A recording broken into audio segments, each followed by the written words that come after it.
umaga po at welcome po sa ating programa, My Morning Manna with Pastor OG.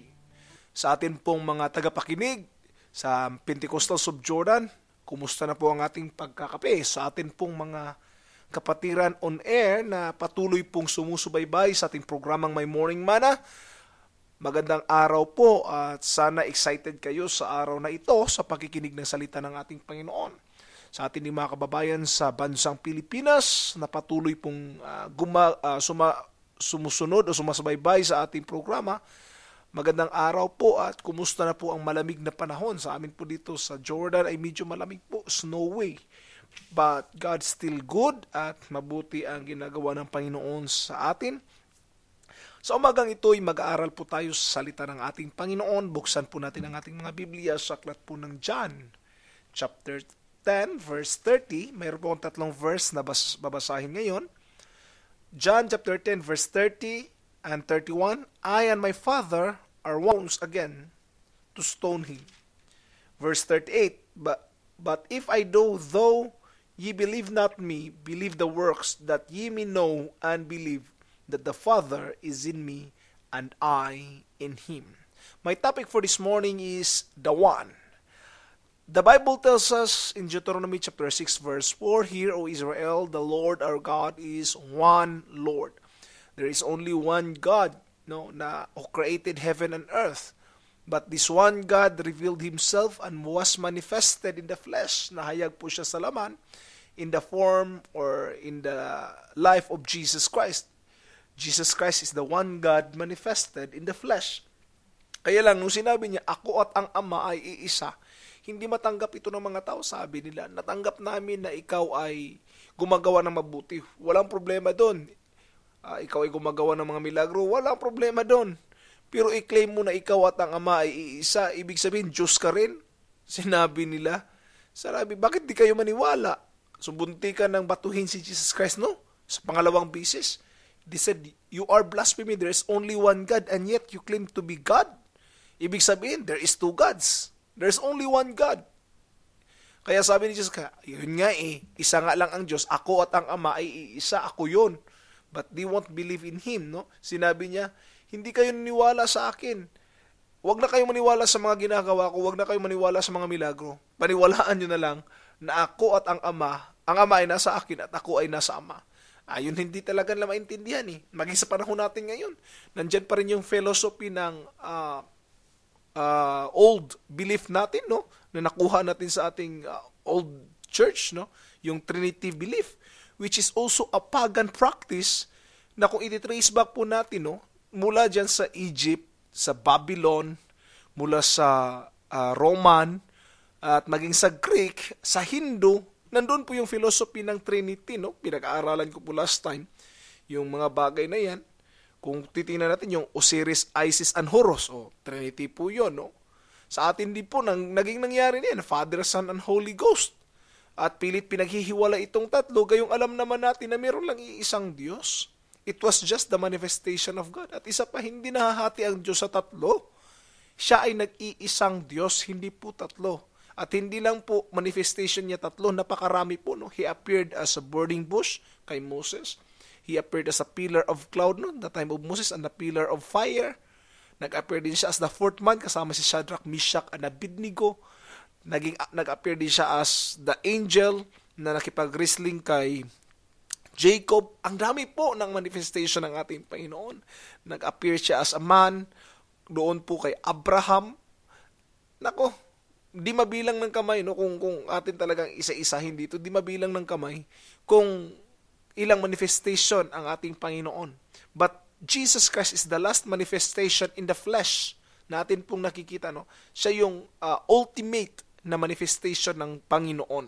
Kaya po hindi po ito maintindihan ng marami. Kaya dapat nating intindihin that there is only one God. Kung marami ang Diyos o pagpalagay natin tatlo, baka magtampo yung isa kung hindi mo mabanggit sa pananalangin. Kung panay Jesus ang pananalangin natin, baka magtampo si Father, baka magtampo si Spirit. But when we understand that the Father, Son, and Spirit is only one God, then there's no difficulty in it, no? Matthew chapter 29, 28-19 na sinabi doon, Go ye therefore, baptizing them in the name of the Father, and of the Son, and of the Holy Ghost. What is that name? There's only one name of the Father. There is only one name of the Son, and there's only one name of the Holy Ghost. What is that one name? That one name is Jesus, that every knee should bow. Acts chapter 4 verse 12. This is the one name that no other name given a moment whereby we must be saved. This is the name na sinabi ni Paul, that every knee should bow, every tongue should confess. This is the one name. Tulad ko po, OG Solitario. Pangalan ko, pero I am revealing as a father. I'm a son as well, no? Kasi may ama ako. And I'm also a pastor. Yet, I remain one person. Ganun po ang ating Panginoon. Pero ang kaibahan po sa Panginoon ay ironic sa man, no? Anong ibig kong iparating? Ganito pong ironic. Tayo, naging anak muna bago naging ama. Pero ang ating Panginoong Hesus ay ama muna bago naging anak. Yun po ang kaibahan sa Kanya. At dito po, kung ating titingnan, He is the one. Pinapakita lang sa atin dito, mga kapatid, that God is firm for who He is. God is not difficult to understand. It only shows us that He is a personal God wherein He is reliable. You can rely on Him because He is a personal God. No? Hindi siya basta gods and goddesses of the Greeks na untouchables, no? Or di kaya unreachables. No, our God is not like that. Ang Panginoon po natin ay maaabot po natin. He is a personal God. Hindi po siya hiwalay mula sa atin. Kaya po, nais kong iparating sa inyo that as a Christian as well, we have to live like our God, being one in thought, being reliable, being trustworthy. No? Kung titingnan nyo si Jesus Christ, He is this one God. People don't understand Him. Yet, if you will go deeper in the relationship with Him, you will understand who really He is. That He is the one God manifested in the flesh, according to 1 Timothy. Siya po ang nag-iisang Diyos na nahayag sa laman. Kaya po, bilang isang Kristiyano, dapat tandaan din natin. Ng pamumuhay Kristiyano, tayo po'y mamumuhay na may isang desire na maging bahagi ng isang katawan.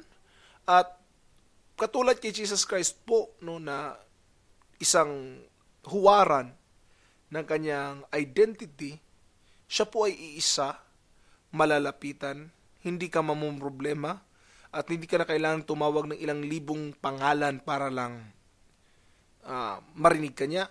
Unlike with the Hindus, na ang daming Diyos na pinapanalanginan, no? As a Christian, we have to believe in one God. That is our trademark, no?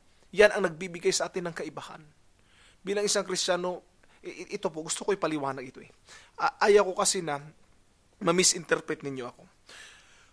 Church, ang mundo natin ay maraming sinasamba na Panginoon.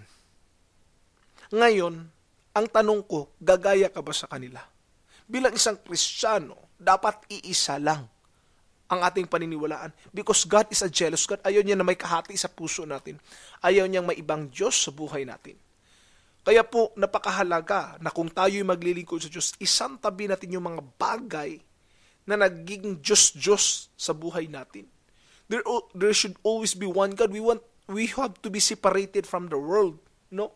Bilang Kristiyano, maging hiwalay tayo sa mundong ito. Huwag tayong gumaya sa mundo. Katulad kay Jesus Christ, no? Kung titingnan natin, He is the one God.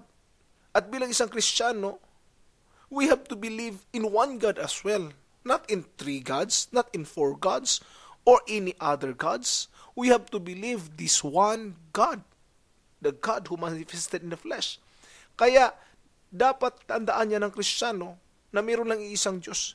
At yun ang nagbibigay sa atin ng difference sa ibang relihiyon.